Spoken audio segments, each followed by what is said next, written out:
நம்ம வந்து pivot and transpose இதோட டிஃபரன்ஸ் என்ன, இது எங்க யூஸ் பண்றோம்? ஏன்னா இந்த பிவோட் வந்து உங்களுக்கு ஒன் ஆஃப் த டாபிக்கா செகண்ட் லேப்ல உங்களுக்கு வந்திருக்கும். ஓகே, இதுல நான் சொல்ற டேட்டாவை மட்டும் இம்போர்ட் பண்ணுங்க. சரியா? ஃபர்ஸ்ட் வந்து பிவோட்னு ஒன்று இருக்கும், அதை இம்போர்ட் பண்ணிக்கோங்க. டிரான்ஸ்போஸ் அப்படின்னு ஒன்று இருக்கும், அதை இது பண்ணிக்கோங்க. வேற இந்த சினாரியோ, ரிட்டர்ன்ஸ் இதெல்லாம் எதுவுமே வேணாம். சரியா? பிவோட்னு ஒன்று இருக்கும், அதை எடுத்துக்கோங்க. டிரான்ஸ்போஸ் அப்படின்னு ஒன்று இருக்கும், அதாவது அதுக்கு தகுந்த மாதிரியான டேட்டா இருந்தால் தான் நம்மளால அதை லைவா வந்து பார்க்க முடியும், அது எப்படி நடக்குது அப்படின்னு. இப்போ நீங்க கெட் டேட்டா கொடுத்து நீங்க எடுத்துட்டு வந்தீங்களா அப்படி? இந்த இங்க போய் நியூ சோர்ஸ்னு இருக்கு இல்லையா? Okay okay. ஏன்னா ஃபர்ஸ்ட் டைம் வந்து கெட் டேட்டான்னு ஒன்னு இருந்தது இல்ல, அது வந்து பவர் பிஐ டெஸ்க்டாப்ல இருந்தோம். இது query எடிட்டர்ல வேற. query எடிட்டர்ல வரும்போது ஒரு சோர்ஸா தான் டேட்டா நியூ சோர்ஸ்ங்கிற மாதிரி எடுத்துட்டு போவோம். ஓகேவா? பிவோட் அண்ட் டிரான்ஸ்போஸ் மட்டும் செலக்ட் பண்ணிக்கோங்க. நம்ம வேணும்னா பார்த்துக்கலாம், நம்ம வேணும்னா அப்புறமா செலக்ட் பண்ணிக்கலாம். இப்போ டே 2 என்ன டேட்டா எடுத்தீங்கன்னு கரெக்டா சொல்லுங்க. டே 2 பிவோட் அப்படின்னு ஒன்னு டிரான்ஸ்போர்ட் டே 2.xls செலக்ட் பண்ணிக்கோங்க. பிவோட் டிரான்ஸ்போஸ் இந்த ரெண்டு டேபிள் இருக்கும், அந்த ரெண்டு டேபிள மட்டும் செலக்ட் பண்ணிக்கோங்க. ஓகே ஓகே, இது எதுக்குன்னா அதுக்கு தகுந்த மாதிரியான டேட்டா கிரியேட் பண்ணி வச்சிருக்கேன், அதனால உங்களுக்கு கொஞ்சம் ஈஸியா புரியும். அதனால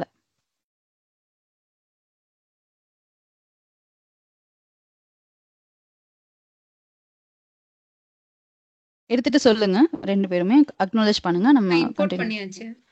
ஓகே, கோமதி உங்களுக்கு பண்ணிட்டேன்.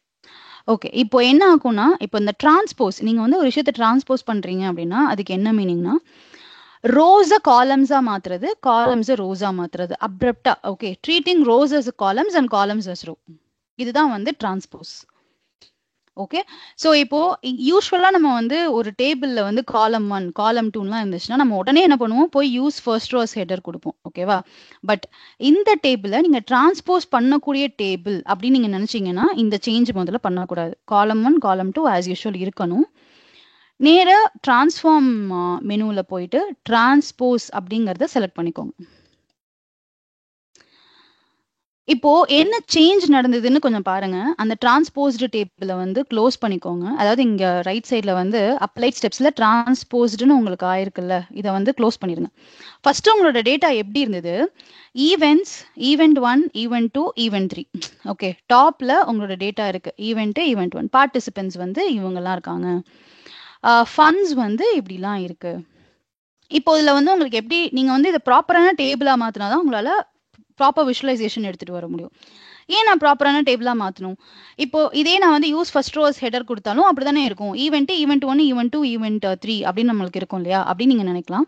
பட் இதுல என்ன அப்படின்னா, இப்போ ஈவெண்ட் 1ஓட டேட்டா இப்போ வந்து இப்போ நீங்க இந்த காலம் ஈவெண்ட் 1 எடுத்தீங்க அப்படின்னா இதுக்கு 2 டேட்டா தான் உங்களால வந்து அதை ரிட்ரீவ் பண்ணி எடுக்க முடியும். ஓகே, லைக் ஈவெண்ட் 1 அப்படின்னு நீங்க எடுத்து புல் பண்ணி ஒரு விஷுவல் கிரியேட் பண்ணணும்னு நினைக்கிறீங்கன்னா ஆட்டோமேட்டிக்கா இந்த 2 டேட்டா தான் அதுல இருந்து புல் ஆகும். ஓகே, இது ப்ராப்பரான டேட்டா ஃபார்மேட்ல இல்ல. அதாவது டேட்டா ஃபார்மேட்ல என்ன சொல்றது, ப்ராப்பர் டேபிள் ஸ்ட்ரக்சர்ல இல்ல. ஏதாவது சொல்ல வரீங்களா ஸ்ரீமதி? உங்களுக்கு ஏதாவது வேணுமா? இல்ல இல்ல இல்ல. ஓகே, சோ இப்போ நான் எப்படி சொல்லுங்க. இப்போ வந்து நம்ம இப்ப டிரான்ஸ்போஸ் பண்ணும்போது அந்த ஹெட்டர் வந்து மாறவே இல்ல, ஜஸ்ட் நம்ம உள்ள இருக்கிற அந்த டேட்டா மட்டும் தான் மாறும்ல. அப்புறம் நம்ம ஆமா டேட்டா மட்டும் தான் மாறணும். அப்புறம் நம்ம வந்து யூஸ் ஃபர்ஸ்ட் ரோஸ் ஹெடர் கொடுத்து அதை வந்து ஹெடருக்கு புல் பண்ணிக்குவோம். ஓகே ஓகே ஓகேவா? இப்போ வந்து நான் என்ன பண்றேன் அப்படின்னு பாத்தீங்கன்னா, டிரான்ஸ்போஸ்ன்னு கொடுத்தோன்னே என்ன ஆகுது, உங்களோட காலம்ஸ் வந்து கம்மியாகி ப்ராப்பரா ஈவெண்ட் இந்த ஈவெண்ட் 1ல எனக்கு இவ்வளவு பார்ட்டிசிபென்ட்ஸ் இருக்காங்க. நான் ஆக்சுவலி இது ஈவெண்ட் 3ன்னு எழுதணும்னு நினைச்சேன், நான் மறந்து நான் தான் டேட்டா கிரியேட் பண்ணேன், அதனால அந்த ஈவெண்ட் 3 மிஸ் ஆயிடுச்சு. ஓகே, ஈவெண்ட் 2னே இருக்கு. ஸோ இப்போ உங்களுக்கு எப்படி இருக்கு, உங்களால ஈஸியா புல் பண்ண முடியும். ஈவெண்ட் 1, ஈவெண்ட் 2, ஈவெண்ட் 3ல இவ்வளோ பார்ட்டிசிபென்ட்ஸ் இவ்வளோ ஃபண்ட்ஸ்ன்னு உங்களால ப்ரொஜெக்ட் பண்ணி காட்ட முடியும். சரியா? இந்த ஃபார்மேட்டுக்கு எடுத்துட்டு வந்ததுக்கு அப்புறம் நம்ம என்ன பண்ணுவோம் அப்படின்னு பாத்தீங்கன்னா, யூஸ் ஃபர்ஸ்ட் ரோஸ் ஹெடர்ஸ் அப்படிங்கறத கொடுத்து இங்கே இருக்கும் யூஸ் ஃபர்ஸ்ட் ரோஸ் ஹெடர்ஸ்ங்கிறத கொடுத்துட்டு மேலே எடுத்துட்டு வந்துக்குவோம்.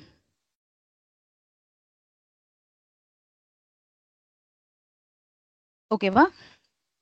சரி, இதையே நீ முதலே காலம்ஸ் அண்ட் ரோஸ் நீ ஏன் யூஸ் ஃபர்ஸ்ட் ரோஸ் ஹெடர்னு கொடுக்கல அப்படின்னு சொன்னீங்கன்னா அது ப்ராப்பரா சேஞ்ச் ஆகாது. ஓகே, டிரான்ஸ்போஸ் நடக்காது. அதனாலதான் நான் வந்து first use first rows headers கொடுக்காதீங்க அப்படின்னு சொன்னேன். ஓகே, ஸோ சம்டைம்ஸ் பவர் பிஐயோட பிஹேவியர்ஸ் வந்து ஆடா இருக்கும். அதனால வந்துட்டு நம்ம பெட்டர் அதில் இருக்கிற அந்த இதிலே வச்சு மெயின்டைன் பண்ணுறது நல்லது. ஸோ இதுதான் உங்களோட டிரான்ஸ்போஸ்க்கு உங்களுக்கு மீனிங் புரியுதா? ஒன்றும் பெரிய சேஞ்ச் கிடையாது, இருக்கிறத அப்படியே மாற்றும். ரோஸை காலம்ஸ், காலம்ஸ் ரோஸாக மாற்றி உங்களுக்கு டேட்டாவை எடுத்துகிட்டு வரும். இதில் நீங்கள் ஒரு தடவை ட்ரை பண்ணிட்டு உங்களுக்கு ஏதாவது டவுட் இருந்துச்சுன்னா சொல்லுங்கள். இதான் ஒரு டிரான்ஸ்போஸோட சினாரியோ. நீங்கள் வந்து அனலைஸ் பண்ணுறீங்க, ஃபண்ட் ரைசிங் ஈவெண்ட், அதாவது நான் profit organisation end fund raising event வச்சுருக்காங்க. ஆர்கனைசேஷன் வந்து டிஃப்ரெண்ட் பார்ட்டிசிபென்ட்ஸை கேதர் பண்ணுறாங்க. நீங்கள் வந்து அதை ப்ராப்பரான ஒரு டேபிள் ஃபார்மேட்டில் கொண்டு வரணும் அப்படின்னு நினச்சிங்கன்னா நீங்கள் டிரான்ஸ்போஸ் சினாரியோ தான் யூஸ் பண்ணுவீங்க. Okay, next pivot. இப்போ நீங்கள் பிவோட்டில் வந்து இதுதான், இந்த டேட்டா தான் நம்ம எடுத்திருப்போம், சரியா? இப்போ என்கிட்ட இப்படி ஒரு டேட்டா இருக்குது, date, product, sales and north region. Okay, so உங்களோட இது என்ன அப்படின்னா, நீங்கள் இப்போ வந்து உங்களோட கோல் என்னவா இருக்கணும் அப்படின்னா, ஓகே இந்த ப்ராடக்ட்டுக்கு எனக்கு இவ்வளோ சேல்ஸ் நடந்திருக்கு, இல்லை இந்த ரீஜியனில் எனக்கு இவ்வளோ சேல்ஸ் நடந்திருக்கு அப்படிங்கிறத நீங்கள் செக் பண்ணணும்.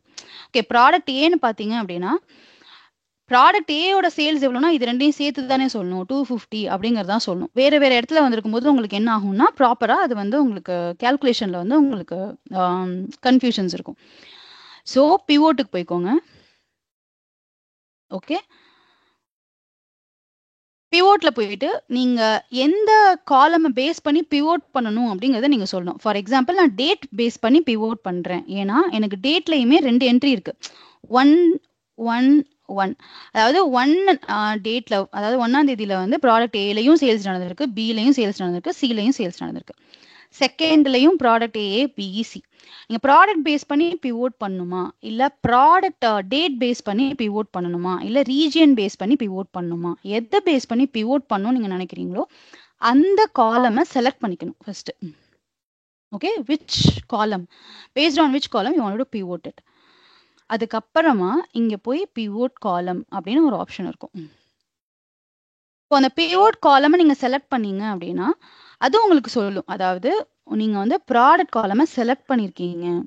Okay, use the names in a column product. ப்ராடக்ட்டை நீங்க வந்து யூஸ் பண்ணி ப்ராடக்ட் ஏ, ப்ராடக்ட் பி அப்படின்னு இருக்கா, இந்த வேல்யூவை பேஸ் பண்ணி உங்களுக்கு எதை பிவோட் பண்ணணும் அப்படின்னு கேக்குது. டேட்டை பிவோட் பண்ணணுமா, இல்ல சேல்ஸ் பிவோட் பண்ணணுமா, இல்ல ரீஜியனை பிவோட் பண்ணணுமா, எதை உனக்கு பிவோட் பண்ணணும்னு கேட்கும்.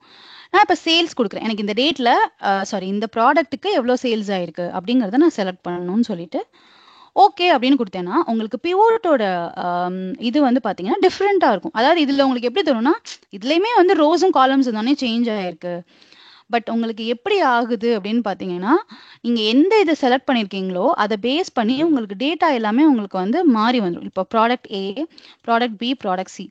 ப்ராடக்ட் ஏல பார்த்தீங்க அப்படின்னா ஈஸ்டில் வந்து எந்த ஒரு சேல்ஸுமே நடக்கல 1ஆம் தேதி. ப்ராடக்ட் பிலையுமே எதுவுமே நடக்கல, ப்ராடக்ட் சியில் மட்டும்தான் நடந்திருக்கு. ஓகே, ஸோ இதே நம்ம வந்து டேட்டை வச்சு பிவோட் பண்ணணும் அப்படின்னா டேட்டுன்னு கொடுத்து பிவோட் காலம்னு கொடுங்க. ஸோ எதை உங்களுக்கு இது பண்ணணும், எந்த வேல்யூவை பேஸ் பண்ணி உங்களுக்கு பிவோட் பண்ணணும் அப்படிங்கிறத நீங்கள் செலக்ட் பண்ணீங்க அப்படின்னா ப்ராடக்டே மேலே பார்த்தீங்கன்னா இங்கே பாருங்க, நீங்கள் வந்து செலக்ட் பண்ணது டேட்டை தானே மாற்றணும்னு சொன்னீங்க. டேட்டு மட்டும் உங்களுக்கு வந்து மேலே வந்து ஒன் ஆஃப் த காலமாக வந்துடும், மீதி இருக்கிற ரெண்டுமே வந்துட்டு அதே ஸ்ட்ரக்சரில் தான் இருக்கும். ஸோ உங்களுக்கு என்ன ஆகுது அப்படின்னு பார்த்தீங்கன்னா, இந்த ப்ராடக்ட் ஏ நார்த்தில் எனக்கு வந்து 100 சேல்ஸ் நடந்திருக்கு ஃபர்ஸ்ட் அன்னைக்கு, செகண்ட் அன்னைக்கு எனக்கு எந்த சேல்ஸுமே நடக்கல.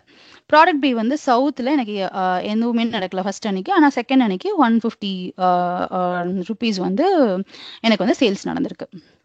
சி டிரான்ஸ்போஸ்ல என்ன பண்றோம், அப்படியே எல்லாமே மாறும், ரோ காலம், காலம் ரோ. பட் பிவோட்ல எனக்கு இதை பேஸ் பண்ணி இன்னொன்னு வந்து பிவோட் பண்ணு மீன்ஸ் மாத்து அப்படிங்கும்போது அந்த பர்டிகுலர் நீங்க எதை பேஸ் பண்ணணும்னு சொன்னீங்களோ, இப்போ நம்ம டேட் பேஸ் பண்ணி பண்ணோமா, இப்போ டேட் என்ன ஆயிடுச்சு, காலமுக்கு போயிடுச்சு. இதுக்கு முன்னாடி எப்படி இருந்தது, உங்களுக்கு இப்படி இருந்தது, ஒரு இந்த டேட் என்ட்ரி ஃபுல்லாவே இப்படி இருந்தது.